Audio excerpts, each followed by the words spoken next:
The Night Road. I've driven thousands of miles behind the wheel of a rig, seen hundreds of sunrises and sunsets, but I'll never forget that night. It happened somewhere in Mississippi late in the fall. I was hauling a load, nothing unusual, just a shipment for a supermarket, heading south on I-55 toward New Orleans.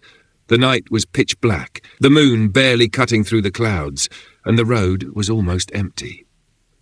I'd been driving for 10 hours straight, and the fatigue was creeping in, the kind that settles into your bones and doesn't let go until you pull over and kill the engine.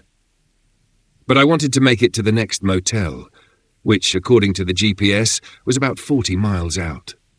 Somewhere between Batesville and Brookhaven, things started to get weird. At first, I noticed a flickering light up ahead, like hazard lights blinking. I slowed down, thinking someone might have broken down or been in an accident. But when I got closer, there was nothing. No car, no skid marks, just an empty stretch of highway.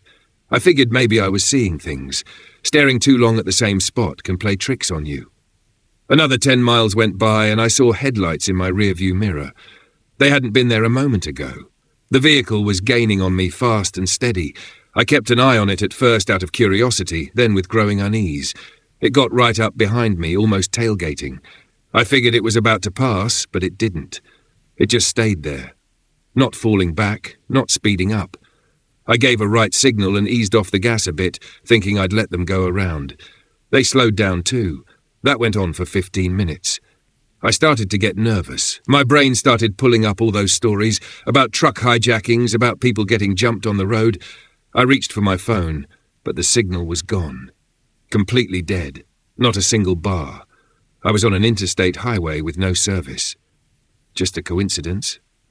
I decided to pull off at the next gas station. It was 6 miles out and I pushed the rig a little harder. The car behind me matched my speed, but when I finally turned off the highway, they kept going. No pause, no hesitation, just kept on down the road like I was never there. I parked by a closed gas station and shut off the engine. Sat there in the cab, staring into the dark.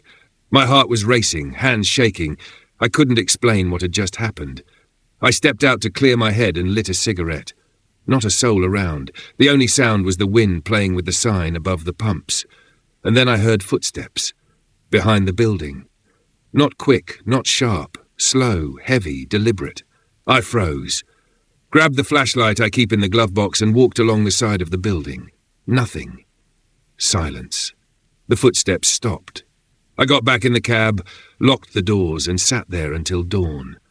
When the sky started to lighten, I started the engine again. Drove to the nearest motel about 20 miles away and collapsed on the bed for almost a full day of sleep. Later, I mentioned what happened to a local mechanic while he was checking my tires. He didn't say much, just shrugged like he'd heard it before. Said a lot of truckers avoid that stretch of I-55 at night. Not because it's dangerous, just because it's restless. Since then, whenever I drive that route, I make sure to pass through it during the day, even if it means losing sleep or being late on a delivery. I've seen a lot in all my years in the cab, but that night never left me. It stuck with me like the smell of diesel in your clothes, something you learn to live with, but never stop noticing. If you liked the story, feel free to leave a like, subscribe and tap the bell. I've got plenty more stories from my life to share.